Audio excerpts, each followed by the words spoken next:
নমস্কার, নিউজের প্রাইম নিউজে আপনাদের সবাইকে স্বাগত। আমি রয়েছি আপনাদের সাথে, মীনাক্ষী। চোখ রাখছি খবরে। জোট ধর্মকে বজায় রেখে বিশেষ করে উপজাতি অধ্যুষিত এলাকাগুলির আর্থসামাজিক উন্নয়নে শরিকদের নিয়ে বৈঠক করলেন মুখ্যমন্ত্রী ডাক্তার মানিক সাহা। বৈঠকে ছিলেন বিজেপি জোট সরকারের সব রাজনৈতিক দলের নেতৃত্ব।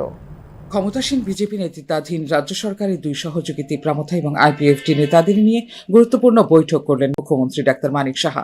বৈঠকে বিভিন্ন রাজনৈতিক ও উন্নয়নমূলক বিষয় নিয়ে আলোচনা করেছেন মুখ্যমন্ত্রী।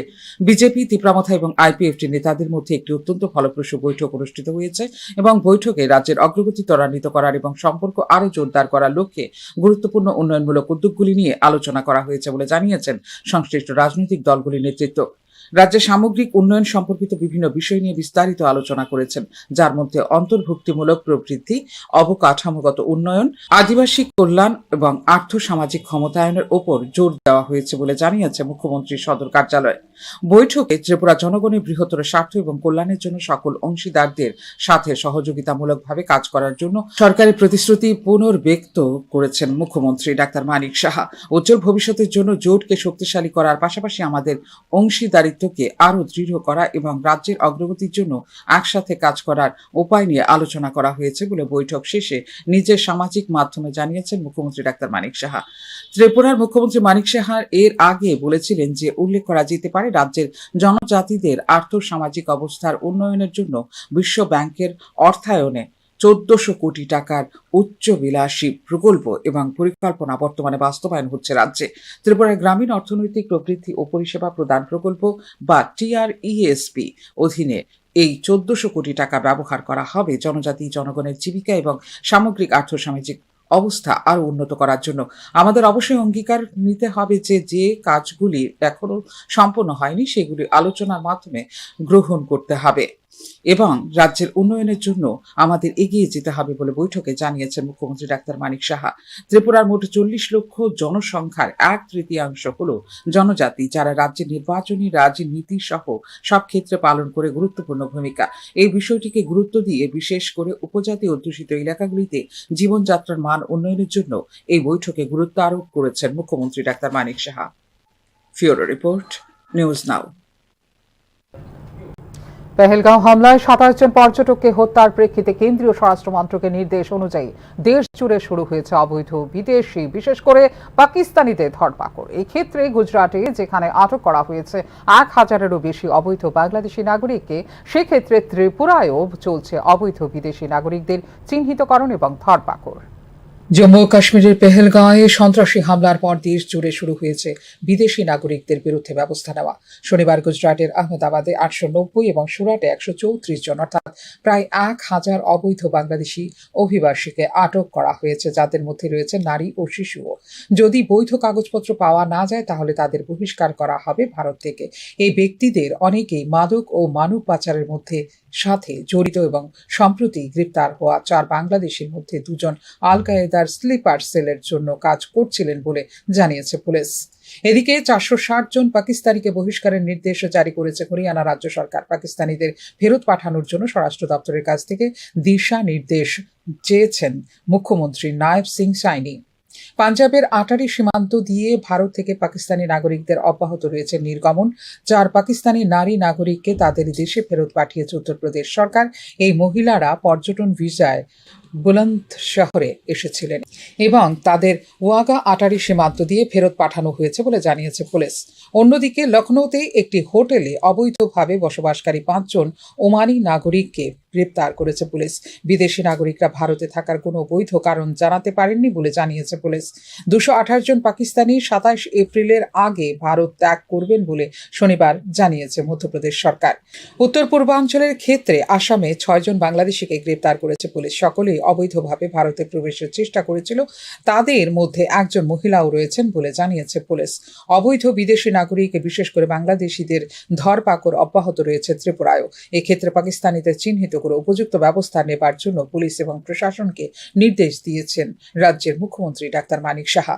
রাজ্য পুলিশের সদর কার্যালয় থেকে প্রাপ্ত সর্বশেষ তথ্য অনুযায়ী গত ৭২ ঘন্টায় রাজ্যের বিভিন্ন থানা এলাকার ৮ জন অবৈধ বাংলাদেশি নাগরিককে আটক করার লিপিবদ্ধ হয়েছে মামলা।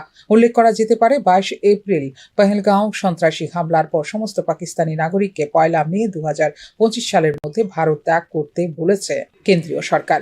দীর্ঘমেয়াদী কূটনৈতিক এবং অফিসিয়াল ভিসা ছাড়া পাকিস্তানি নাগরিকদের জন্য জারি করা সকল ধরনের ভিসা বাতিল করছে ভারত সরকার। এখন পাকিস্তানি হিন্দু তীর্থযাত্রীদেরও 27 এপ্রিলের মধ্যে ত্যাগ করতে হবে ভারত। যাদের মেডিকেল ভিসা আছে তাদের 29 এপ্রিলের মধ্যে ফিরে যেতে হবে পাকিস্তানে। কোনো পাকিস্তানি নাগরিককে নতুন ভিসা দেওয়া হবে না। একই সাথে সরকার নিজেই ভারতে অবৈধভাবে বসবাসকারী ব্যক্তিদের বহিষ্কার করবে দেশ থেকে। Bureau report, news now. Pahalgam সন্ত্রাসী হামলার বিষয়ে সোশ্যাল মিডিয়ায় দেশবিরোধী মন্তব্য করার প্রেক্ষিতে গত 48 ঘন্টায় 3 জনকে গ্রেপ্তার করেছে ত্রিপুরা রাজ্য পুলিশ। এক্ষেত্রে উস্কানিমূলক এবং বিভ্রান্তিকর বার্তায় মনোযোগ না দেওয়ার বা ফরওয়ার্ড না করার বার্তা দিয়েছে ত্রিপুরা রাজ্য পুলিশ। 22 এপ্রিল পেহেলগাঁও সন্ত্রাসী হামলার বিষয়ে সোশ্যাল মিডিয়ায় দেশবিরোধী মন্তব্য করার অভিযোগে গত দুদিনে কমপক্ষে 3 জনকে গ্রেপ্তার করা হয়েছে বলে শনিবার জানিয়েছে পুলিশ। গ্রেপ্তারকৃতদের মধ্যে রয়েছেন একজন অবসরপ্রাপ্ত শিক্ষকও। আমাদের কাছে সন্ধ্যায় দিকে একটা এফআইআর আসে, সজল চক্রবর্তী নামে একজন জেল রোডে বাড়ি, তার বিরুদ্ধে একটা এফআইআর আসে। সে ফেসবুকে কিছু অশালীন বক্তব্য বা বিতর্কিত কিছু লেখালেখি করছে। এখানে যে পেহেলগাম যে ইনসিডেন্ট এটার উপরে ভিত্তি করে তো আমরা যেহেতু এফআইআর হয়েছে এবং এফআইআর আমরা ইনভেস্টিগেশন চলছে এবং আমরা জিজ্ঞাসাবাদ করে আছি এবং জিজ্ঞাসাবাদ চলছে, লোকাল অ্যাক্টিভিটি চলছে, এখানে লোকাল কারবাই চলছে। আমরা দেখছি ইনভেস্টিগেশন তার মধ্যে আর কি পাওয়া যায়। আমাদের নজরে এসেছে যে কিছু ব্যক্তি সোশ্যাল মিডিয়ায় উস্কানিমূলক এবং বিভ্রান্তিকর বার্তা প্রচার করছে। দয়া করে সচেতন থাকুন যে এই জাতীয় বিষয় ফরওয়ার্ড করা বা ভাগ করা বা তৈরি করা আইনত অপরাধ। এই ধরনের কার্যকলাপের সাথে জড়িতদের বিরুদ্ধে কঠোর আইনি ব্যবস্থা নেওয়া হবে। আমরা সকলকে কোনো উস্কানিমূলক এবং বিভ্রান্তিকর বার্তায় মনোযোগ না দেওয়ার বা ফরওয়ার্ড না করার জন্য অনুরোধ করছি। আমরা সকল নাগরিককে সতর্ক থাকার এবং এই ধরনের কোনো বেআইনি কার্যকলাপের বিষয়ে অবিলম্বে পুলিশকে রিপোর্ট করার জন্য অনুরোধ করছি বলে গ্রেপ্তারের পর ত্রিপুরা সোশ্যাল মিডিয়ার ওপর একটি নির্দেশিকা জারি করেছে পুলিশ। ধলাই জেলার আমবাসা থানায় একটি মামলা দায়ের করা হয়েছে, যার ভিত্তিতে গ্রেপ্তার করা হয়েছে 2 জনকে। আরেক সন্দেহভাজন, যার নাম জহিরুল ইসলাম, যিনি সিপাহীজলা জেলার সোনামোড়ার বাসিন্দা, তাকে ওই ক্ষেত্রে গ্রেপ্তার করা হয়েছে বলে জানিয়েছে পুলিশ। অপরদিকে পেহেলগাঁও সন্ত্রাসী হামলার প্রতিক্রিয়ায় প্রধানমন্ত্রী নরেন্দ্র মোদীর নেতৃত্বে অনুষ্ঠিত সিসিএল সভায় গৃহীত সিদ্ধান্ত অনুসারে ভারত সরকার রাজ্যে পাকিস্তান নাগরিকদের শনাক্ত করার প্রচেষ্টা জোরদার করছে। পুলিশ ও সাধারণ প্রশাসনকে এই ধরনের ব্যক্তিদের শনাক্ত এবং নির্বাসনের জন্য তাৎক্ষণিক ব্যবস্থা নেওয়ার নির্দেশ দেওয়া হয়েছে বলে ইতিমধ্যেই জানিয়েছেন মুখ্যমন্ত্রী ডক্টর মানিক সাহা। ইতিমধ্যেই 22 এপ্রিলের পেহেলগাঁও সন্ত্রাসী হামলার নিন্দা জানিয়ে রাজ্য জুড়ে বিভিন্ন শিক্ষা প্রতিষ্ঠান, সংগঠন এবং রাজনৈতিক দল আয়োজিত করেছে প্রতিবাদ সমাবেশ। এই ঘটনার নিন্দা জানিয়ে ঘটনায় জড়িত সন্ত্রাসীদের বিরুদ্ধে কঠোর ব্যবস্থা নেওয়ার দাবি জানিয়েছে মুসলিম সংগঠন ত্রিপুরা গাউছিয়া কমিটিও। Bureau report, news now. পূর্ণমাত্রায় সক্রিয় রয়েছে আগরতলা সরকারি মেডিকেল কলেজ এবং জিবি পন্থ হাসপাতাল। 16 বিভাগ শনিবার সাংবাদিক সম্মেলনে এমনটাই জানালেন স্বাস্থ্য দপ্তরের সচিব কিরণ গিত্তে। জানুয়ারি, ফেব্রুয়ারি, মার্চ এবং এপ্রিলের 12 তারিখ পর্যন্ত জিবি হাসপাতালে অপারেশনের পরিসংখ্যান 3695। এই ক্ষেত্রে সবচেয়ে বেশি 2035টি অপারেশন হয়েছে শিশুরোগ বিভাগে। এরপরে সার্জারি বিভাগে অপারেশন হয়েছে মোট 159টি, ইএনটি বিভাগে অপারেশন হয়েছে মোট 228টি। সাংবাদিক সম্মেলনে জানিয়েছেন স্বাস্থ্য সচিব কিরণ গিত্তে। এই ক্ষেত্রে আগামী 3 মাসে মোট 158টি অপারেশনের কর্মসূচি রয়েছে ইউনিট 1, 2 এবং 3-এ। গত 3 মাসে মোট 1638 ইকোকার্ডিওগ্রাফিও হয়েছে জিবি হাসপাতালে বলে এদিন জানিয়েছেন স্বাস্থ্য সচিব। জিবিপি হাসপাতালে বর্তমানে অ্যানেস্থেসিওলজি বিভাগে বিশেষজ্ঞ রয়েছেন মোট 27 জন। এই ক্ষেত্রে ইএনটি বিভাগে রয়েছেন 22 জন বিশেষজ্ঞ, সার্জারি বিভাগে রয়েছেন 22 জন বিশেষজ্ঞ এবং শিশুরোগ বিভাগে রয়েছেন মোট 30 জন বিশেষজ্ঞ। যাই আমরা ট্রিটমেন্ট দেই, that is in the public eye, পাবলিকরা দেখতে পায়। তো অনেকবার এটা মিডিয়া পেশেন্ট সঙ্গে অথবা পেশেন্ট পার্টির সঙ্গে কথা করে আর যে কোনো সমস্যা থাকলে এটা মিডিয়াকে বলি আর আমরাও ফিডব্যাক পাই। কিন্তু সার্জারি নিয়ে যে নিউজ মানে more than one I was in 2-3 news last 2-3 days, তো সেটা কিন্তু not based on the facts. তো আমি আমাদের যে ডক্টর সাহেব আছে ওনাকে অনুরোধ করবো উনি এটা সার্জারি নিয়ে আরো বেশি তথ্য দেবে। আর প্রতিরক্ষা অভিযান, সেনা ও অন্যান্য নিরাপত্তা বাহিনীর গতিবিধি সম্পর্কে সংবাদ মাধ্যমে লাইভ কভারেজ ও সংবাদ পরিবেশন ও প্রকাশের ক্ষেত্রে বিশেষ অ্যাডভাইজারি জারি করল এই কেন্দ্রীয় সরকার। ডিজিটাল মিডিয়া প্ল্যাটফর্মগুলিকেও অন্তর্ভুক্ত করা হলো বিশেষ এই অ্যাডভাইজারিতে। পেহেলগাঁও হত্যাকাণ্ডের আবহে সমস্ত মিডিয়া চ্যানেলে প্রতিরক্ষা কার্যক্রম এবং নিরাপত্তা বাহিনীর গতিবিধির লাইভ কভারেজ দেখানো থেকে বিরত থাকার জন্য অ্যাডভাইজারি জারি করেছে কেন্দ্রীয় সরকার। জাতীয় নিরাপত্তার স্বার্থে সমস্ত মিডিয়া প্ল্যাটফর্ম, সংবাদ সংস্থা এবং সোশ্যাল মিডিয়া ব্যবহারকারীদের প্রতিরক্ষা এবং অন্যান্য নিরাপত্তা সংক্রান্ত ক্রিয়াকলাপের বিষয়ে রিপোর্ট করার সময় সর্বোচ্চ দায়িত্ব পালন এবং বিদ্যমান আইন ও প্রবিধানগুলো কঠোরভাবে মেনে চলার অ্যাডভাইজারি জারি করেছে কেন্দ্রীয় তথ্য ও সম্প্রচার মন্ত্রক। বিশেষভাবে প্রতিরক্ষা কার্যক্রম বা অভিযান সম্পর্কিত উৎস ভিত্তিক তথ্যের ওপর ভিত্তি করে কোনো রিয়েল টাইম কভারেজ, ভিজুয়ালের প্রচার বা প্রতিবেদন করা উচিত নয় বলে জানিয়েছে কেন্দ্র। সংবেদনশীল তথ্যের অকাল প্রকাশ অসাবধানতাবশত প্রতিকূল উপাদানগুলিকে সহায়তা করতে পারে এবং অপারেশনাল কার্যকারিতা এবং কর্মীদের নিরাপত্তা বিপন্ন করতে পারে বলে জানিয়েছে কেন্দ্রীয় সরকার। অতীতের ঘটনাগুলো দায়িত্বশীল প্রতিবেদনের গুরুত্বকে উল্লঙ্ঘন করেছে। কারগিল যুদ্ধ, 26/11 মুম্বাই সন্ত্রাস হামলা এবং কান্দাহার বিমান হাইজ্যাকিংয়ের মতো ঘটনাগুলির সময়সীমাহীন কভারেজে জাতীয় স্বার্থের উপর অনিচ্ছাকৃত বিরূপ প্রভাব ফেলেছিল বলে জানিয়েছে কেন্দ্রীয় সরকার। মিডিয়া, ডিজিটাল প্ল্যাটফর্ম এবং ব্যক্তিরা জাতীয় নিরাপত্তা রক্ষায় গুরুত্বপূর্ণ ভূমিকা পালন করেন। আইনি বাধ্যবাধকতা ছাড়াও সম্মিলিত ক্রিয়াকলাপগুলি চলমান অপারেশন বা আমাদের সশস্ত্র বাহিনীর নিরাপত্তার সাথে যেন আপোষ না করে তা নিশ্চিত করা একটি নৈতিক দায়িত্ব বলে অ্যাডভাইজারিতে উল্লেখ করেছে কেন্দ্রীয় সরকার। তথ্য ও সম্প্রচার মন্ত্রক ইতিমধ্যে সমস্ত টিভি চ্যানেলকে কেবল টেলিভিশন নেটওয়ার্ক সংশোধন বিধিমালা 2021 নিয়ম 6(1)P মেনে চলার পরামর্শ দিয়েছে।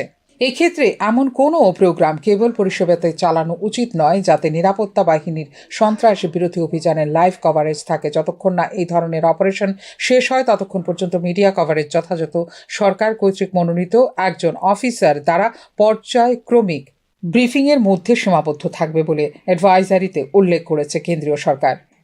ফিউরো রিপোর্ট, নিউজ নাও। 0 থেকে 5 বছর বয়সী শিশুদের আধার তালিকাভুক্তির প্রক্রিয়া শুরু করেছে রাজ্য সরকার। এক্ষেত্রে আগামী 3 মাসের মধ্যে শুরু হবে এই প্রক্রিয়া। 0 থেকে 5 বছর বয়সী শিশুদের আধার তালিকাভুক্তি অভিযানের প্রস্তুতি চূড়ান্ত করেছে রাজ্য সরকার। রাজ্যে বর্তমানে 0 থেকে 5 বছর বয়সী শিশুর সংখ্যা রয়েছে আনুমানিক 2.87 লক্ষ।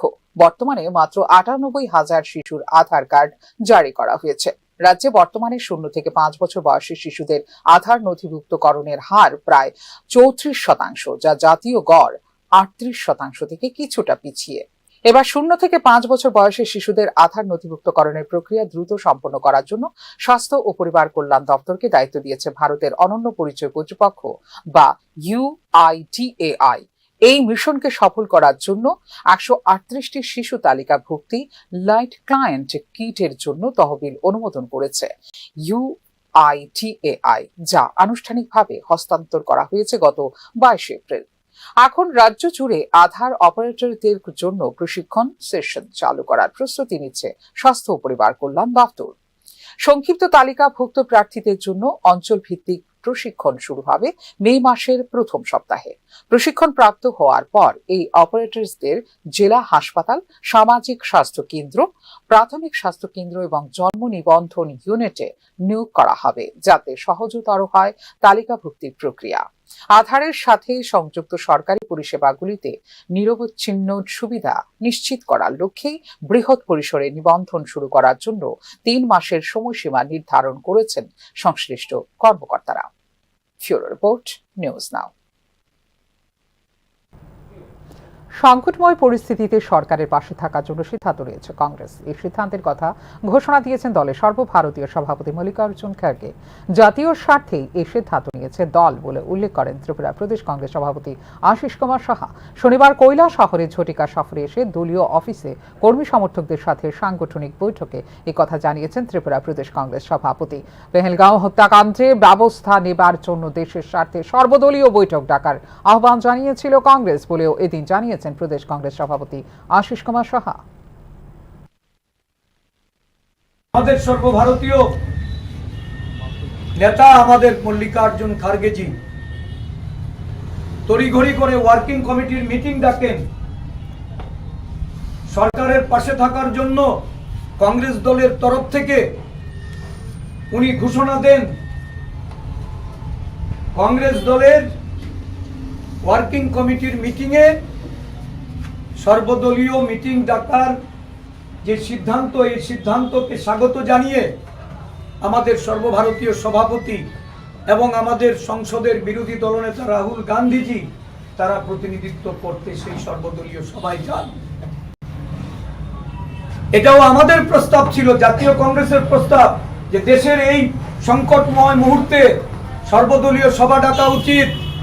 সমস্ত বিরোধী দল সরকারের পাশে থেকে সরকারকে পূর্ণ সমর্থন জানানো উচিত। যে কোনো ধরনের পদক্ষেপ এটা দেশের স্বার্থে কংগ্রেস দল সহ সমস্ত বিরোধী দল সরকারকে সমর্থন জানাবে, সেই সরকারের দায়িত্ব নিতে হবে।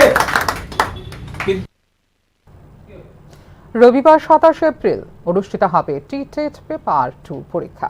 বেলা 11টার পর কোনো পরীক্ষার্থীকে পরীক্ষা কেন্দ্রে প্রবেশ করতে দেওয়া হবে না বলে জানিয়েছেন টিআরবিটির চেয়ারম্যান প্রত্যুষ রঞ্জন দেব।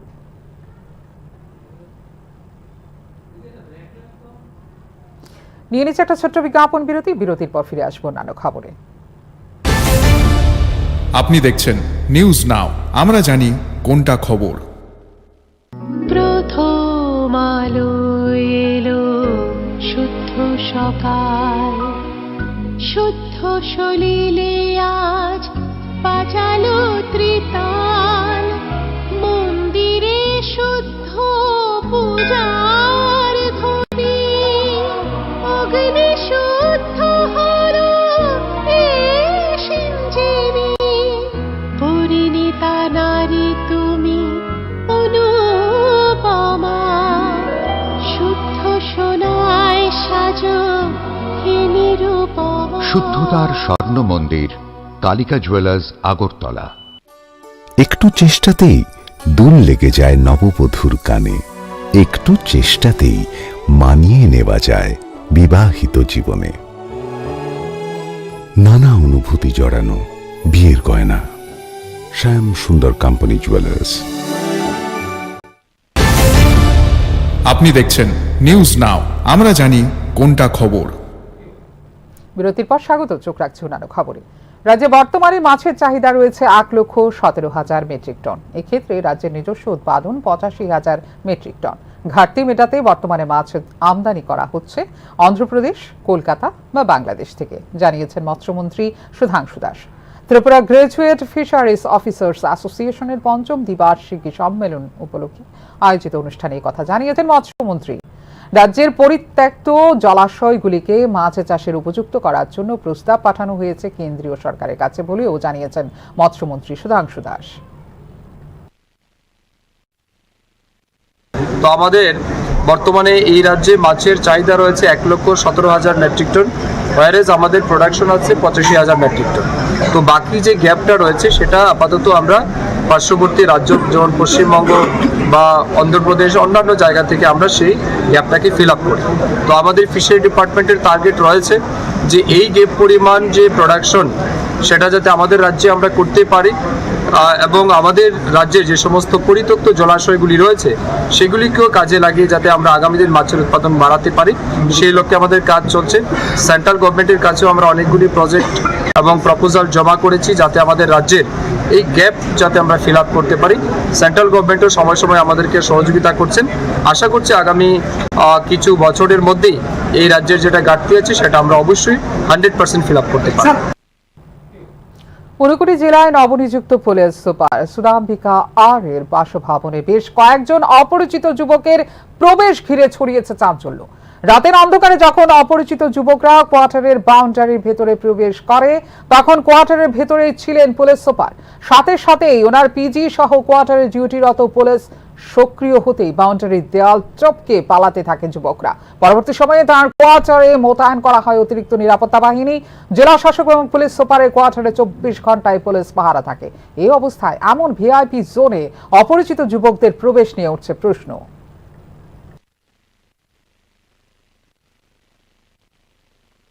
থেকে খুলে সরাইছি, তারপরে আবার পরে জামাটা খুলতে আসি মাত্র এমন সময় শুনছি এরকম যে চুরি হয়েছে। রাস্তার বাইরে হয়েছি বাড়ির পরে যে শুনছি যে এই দিক থেকে ম্যাডামের এখানে ঢুকছিল, তারা 4-5টা ফুলা তে পুলিশ তারা দৌড়াইয়া ওদিকে পাড়ার দিকে তুলছে। তোলা পরে তারা গেছে গিয়ে পাইছে না, পরে স্যার তারা আইছে আইয়া রায় আবার তদন্ত করে তারা বাড়ি করে গেছে, খবর দিছে আবার বাড়িতে যাওয়ার লাগে। মোটামুটি কতজন আসলো? 4 জন। কার কোয়ার্টার? এসপি কোয়ার্টার না DM quarter? SP quarter. SP আর ডিএম দুটো তো পাশাপাশি। এসপি ম্যাডামের কোয়ার্টার এটা দিচ্ছে। ওয়ার্ল্ড ভেটেরিনারি ডে উপলক্ষে শনিবার স্বামী বিবেকানন্দ ময়দান সংলগ্ন ভেটেরিনারি কার্যালয়ের সামনে থেকে অনুষ্ঠিত হয় র্যালিটি শহরের বিভিন্ন পথ পরিক্রমা করে পুনরায় শেষ হয় ভেটেরিনারি কার্যালয়ের সামনে। পশু স্বাস্থ্য সম্মিলিত প্রচেষ্টার ফল এই থিম নিয়ে এই বছর পালিত হচ্ছে ওয়ার্ল্ড ভেটেরিনারি ডে। পশুদের স্বাস্থ্য ঠিক থাকলে ঠিক থাকবে মানব সমাজের স্বাস্থ্য। তাই সমাজের বৃহত্তর স্বার্থে পশুদের স্বাস্থ্য রক্ষা করতে হবে বলে এদিন বার্তা দিয়েছে র্যালির আয়োজক সংস্থা ত্রিপুরা ভেটেরিনারি কাউন্সিল। আমরা যে র্যালিটা করছি এই বছরের আমাদের 2025 সালের ওয়ার্ল্ড ভেটেরিনারি ডে থিমটা হলো অ্যানিম্যাল হেলথ টেকস এ টিম, মানে পশু স্বাস্থ্যটা একটা আমাদের সম্মিলিত প্রচেষ্টার ফল। এই সম্মিলিত প্রচেষ্টার মধ্যে যেমন ভেটেরিনারি ডক্টর আছে, তারপর আমাদের প্যারাভেটেরিনারিয়ান স্টাফ আছে, ফার্মার্স আছে, পশুপ্রেমীরা আছে, ওভারঅল প্রশাসন যেগুলি আছে এবং পলিসি মেকার যে গভর্নমেন্ট আছে, সবার সম্মিলিত প্রচেষ্টার ফলেই এই প্রাণী স্বাস্থ্য সুরক্ষা করাটা সম্ভব। এই বার্তাটাই আমরা দিতে চাই এই ওয়ার্ল্ড ভেটেরিনারি ডের মাধ্যমে। এবং প্রাণীদের উপর যে বিভিন্ন জায়গাতে অত্যাচার হয় যাতে এই জিনিসগুলি বন্ধ হয়, আমাদের প্ল্যাকার্ডের মধ্যে এগুলি দেওয়া আছে যাতে লোক সচেতন হয় এবং পশুদেরকে ভালোবাসে এবং পশুর স্বাস্থ্য সুরক্ষার জন্য সচেতন হয় লোক। কারণ পশুর স্বাস্থ্য ঠিক না থাকলে আমাদের মানুষের এবং সমাজের স্বাস্থ্যটাও ঠিক থাকবে না। তো বৃহৎ স্বার্থে বলতে গেলে পশুর স্বাস্থ্য সুরক্ষা বলতে মানুষেরও স্বাস্থ্য সুরক্ষা এবং একটা সুন্দর সমাজ গঠনের জন্য এটা কাজ হবে। এই জন্য আমি সবাইকে এবং আমাদের এই টিম ওয়ার্কটা যাতে সফল হয় সেই জন্য সবাইকে আমি গভীর শুভেচ্ছা এবং অভিনন্দন জানাই এই ওয়ার্ল্ড ভেটেরিনারি ডে উপলক্ষে। শুভ নামটা ডক্টর অনুপম দত্ত, রেজিস্ট্রার। এখনকার মতো এই মুহূর্তে সংবাদ এই পর্যন্ত। অন্যান্য আপডেটস দেখার জন্য অবশ্যই নজর রাখতে হবে নিউজ নাও পর্দায়। নমস্কার, শুভরাত্রি।